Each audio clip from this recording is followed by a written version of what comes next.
அன்புள்ள முதலீட்டாளர்களுக்கு வணக்கம். பகுப்பாய்வு சமூகம் உங்களுடன் தொடர்பில் உள்ளது. சிஸ்டம் குரு வித் மார்க்கெட்ஸ் நிறுவனத்திற்கான சுருக்கமான தரவுகளுடன் தொடங்குகிறோம். நீங்கள் ஆர்வமாக இருந்தால் வீடியோவை இடைநிறுத்தலாம். ஆய்வின் கீழ் உள்ள அமைப்பின் அனைத்து அளவுருக்களையும் நீங்கள் மிகவும் கவனமாக பரிசீலிக்கலாம். இப்போது நிறுவனத்தின் முக்கிய குறிகாட்டிகளை பார்ப்போம். Microvision INC ticker MVIS. இந்த மதிப்பாய்வு ஏப்ரல் 23, 2025 இன் தற்போதைய தகவலின் அடிப்படையில் அமைந்துள்ளது. வகைப்பாடு மூலம் குரு வித் மார்க்கெட்ஸ் நிறுவனம் மைக்ரோவிஷன் INC துணைப்பிரிவைச் சேர்ந்தது. ஆட்டோ எலக்ட்ரான் 33 நிறுவனங்கள் மதிப்பீட்டில் பங்கேற்கின்றன. இது மிகவும் பிரதிநிதித்துவம் வாய்ந்தது. இந்த வீடியோவின் முடிவில் உள்ள ஆர்டர் அட்டவணையை தேடுங்கள். நிறுவனத்தின் முடிவு இதுதான். 10 புள்ளிகளில் 8.5 துணைப்பிரிவுக்கான சராசரி மதிப்பெண் 1.5 புள்ளிகள். நீங்கள் பரந்த அளவில் பார்த்தால் ஒட்டுமொத்த பங்குச் சந்தைக்குள் மொத்தத்தில் பங்குச் சந்தையின் சராசரி மதிப்பெண் 1.8 புள்ளிகள் என்பதை நினைவில் கொள்ளவும். நிறுவனத்தின் -8.5 புள்ளிகளுக்கு எதிராக மைக்ரோவிஷன் INC. ஒரு நிறுவனத்தின் பங்குகளின் விலை நகர்வை ஒப்பிடுதல். மைக்ரோவிஷன் INC மற்றும் துணைப்பிரிவு நிறுவனங்கள் 12 மாதங்களுக்கும் மேலாக பதவி உயர்வுகளை பார்க்கிறோம். மைக்ரோவிஷன் INC -21.8% இயக்கவியல் காட்டியது. துணைப்பிரிவில் விலை இயக்கவியலுக்கு எதிராக 12.1% கழித்து. இது எதையும் தெளிவாக குறிப்பிடவில்லை, ஆனால் இந்த உண்மையை கவனிக்க வேண்டியது அவசியம். நிறுவனத்தின் சந்தை மூலதனம் மைக்ரோவிஷன் INC 28 சென்ட் பில்லியன் ஆகும். $100 பில்லியன் துணைப்பிரிவு மூலதனத்துடன். மைக்ரோவிஷன் INC 0.282% பங்கைக் கொண்டுள்ளது மற்றும் துணைப்பிரிவில் உள்ள மிகச்சிறிய நிறுவனங்களில் ஒன்றாகும். நிறுவனத்தின் இருப்புநிலை மூலதனம் 5 சென்ட் பில்லியன் ஆகும் மற்றும் துணைப்பிரிவின் மூலதனம் $42 பில்லியன் ஆகும். மைக்ரோவிஷன் INC 0.116% பங்கைக் கொண்டுள்ளது. பரிவர்த்தனை மற்றும் புத்தக மதிப்பின் பங்குகளை ஒப்பிட்டு பார்த்து பின்வருவனவற்றைக் காணலாம். பங்கு மைக்ரோவிஷன் INC சந்தை மதிப்பை மதிப்பிடும் போது துணைப்பிரிவில் 0.282%. இருப்புநிலை மூலதனம் 0.116%. இது சந்தை மூலதனத்தின் பங்கை விட 59% குறைவாகும். துணைப்பிரிவில் நிறுவனத்தின் சந்தை மற்றும் புத்தக மதிப்பின் பங்கு மதிப்பீடு மோசமானது -1. ஆய்வின் கீழ் உள்ள நிறுவனம் 0.51 பில்லியன் நிதி பொறுப்புகளைக் கொண்டுள்ளது. நிறுவனத்தின் மூலதனத்தில் 102% புத்தக மூலதனமாக்குவதற்கான நிதி பொறுப்புகள். நிறுவனத்தின் கடன் பொறுப்புகளுக்கான மதிப்பெண் மோசமானது -1. நிறுவனத்தின் பங்கு விலை மற்றும் வருவாய் விகிதம் 0 ஆகும். 137.9 என்ற துணைப்பிரிவின் சராசரியுடன் இது துணைப்பிரிவுக்கான சராசரியை விட மோசமாக உள்ளது. துணைப்பிரிவில் உள்ள நிறுவனங்களுடன் ஒப்பிடுகையில் பங்கு விலை மற்றும் லாப விகிதத்தின் மதிப்பீடு மிகவும் மோசமானது -2 புள்ளிகள். கடந்த 12 மாதங்களில் -$96 மில்லியன் லாபம். அடுத்த 12 மாதங்களுக்கு எதிர்கால வருவாய் தெரியவில்லை. இது நிறுவனத்திற்கு மிகவும் மோசமானது. துணைப்பிரிவில் உள்ள நிறுவனங்களுடன் ஒப்பிடுகையில் திட்டமிடப்பட்ட எதிர்கால லாப குறிகாட்டிகளின் மதிப்பீடு மோசமான -1. நிறுவனத்தின் விலை மற்றும் வருவாய் விகிதம் 60.1. துணைப்பிரிவின் சராசரி 1.9 மற்றும் இது துணைப்பிரிவை விட 3063% அதிகம். துணைப்பிரிவில் உள்ள குறிகாட்டிகளுடன் ஒப்பிடுகையில் நிறுவனத்தின் பங்குச் சந்தை மதிப்பை வருவாய் குறிகாட்டிகளுக்கு மதிப்பீடு செய்தல் மோசமான -1. கடந்த 12 மாதங்களில் வருமானம் 0 மில்லியன்.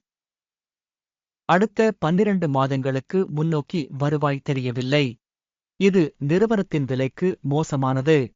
துணைப்பிரிவில் உள்ள நிறுவனங்களின் குறிகாட்டிகளுடன் ஒப்பிடுகையில் எதிர்பார்க்கப்படும் எதிர்கால வருவாய் குறிகாட்டிகளின் மதிப்பீடு மோசமான -1. விளிம்பு -2053%, துணைப்பிரிவின் சராசரி 1.4%. துணைப்பிரிவு சராசரிக்கும் நிறுவனத்தின் செயல்திறனுக்கும் உள்ள வித்தியாசம் 2054.4%. துணைப்பிரிவில் உள்ள நிறுவனங்களின் குறிகாட்டிகளுடன் ஒப்பிடுகையில் லாப மதிப்பீடு, பொறுத்துக்கொள்ளக்கூடியது கழித்தல் 0.5 புள்ளிகள். துணைப்பிரிவில் உள்ள ஊழியர்களின் எண்ணிக்கையின் அடிப்படையில் நிறுவனத்தின் பங்கு 0.068% ஆகும். இது சந்தை மூலதனத்தின் பங்கை விட 315% குறைவாகும். இது நிறுவனத்தின் பங்கு விலையில் உள்ள ஏற்றத்தாழ்வை காட்டுகிறது. மைக்ரோவிஷன், ஐஎன்சி, மாறாக மறுமதிப்பீடு நோக்கி. ஒரு நிறுவன ஊழியரின் மூலதனத்தின் அளவு $1,528,000 மற்றும் துணைப்பிரிவில் $368,000 உள்ளன. துணைப்பிரிவு சராசரிக்கும் நிறுவனத்தின் செயல்திறனுக்கும் உள்ள வித்தியாசம் 315.2%. துணைப்பிரிவில் உள்ள நிறுவனங்களின் குறிகாட்டிகளுடன் ஒப்பிடுகையில் ஒரு ஊழியருக்கு மூலதனத்தின் அளவை மதிப்பீடு செய்தல், பொறுத்துக்கொள்ளக்கூடியது 0 புள்ளிகள்.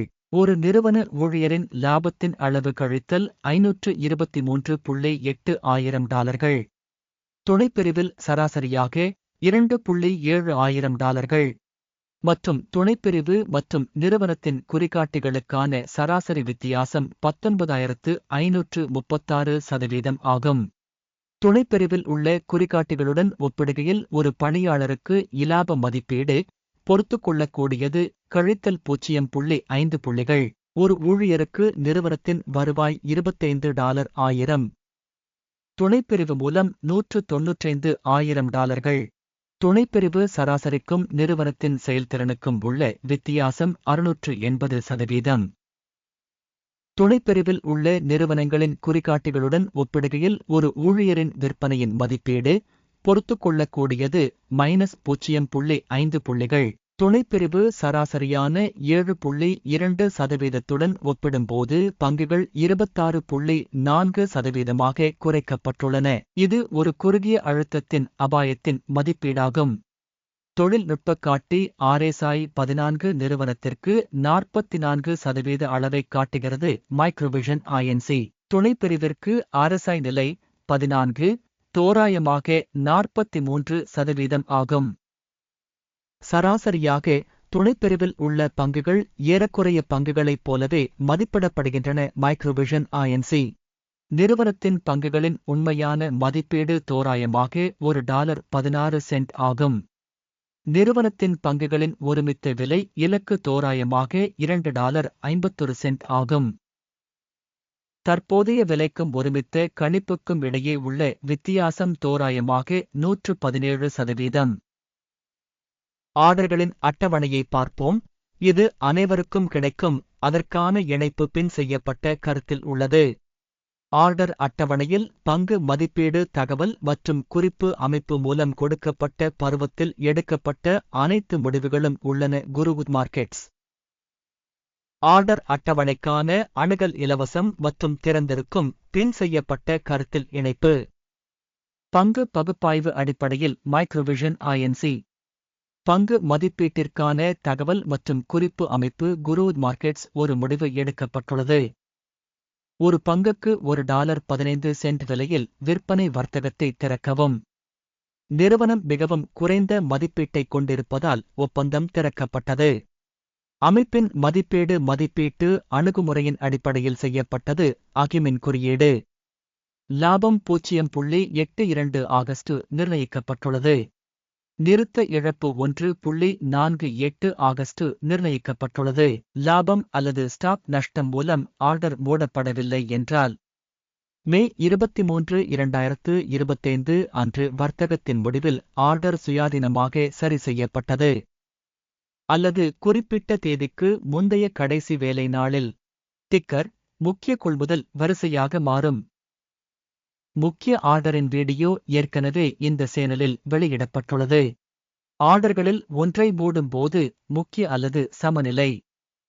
மற்றொரு ஆர்டர் உண்மையான விலையில் மூடப்பட்டுள்ளது. இந்த வீடியோவை பார்த்ததற்கும் தகவல் அமைப்பை பயன்படுத்தியதற்கும் அனைவருக்கும் மிக்க நன்றி. குருவுட் மார்க்கெட்ஸ்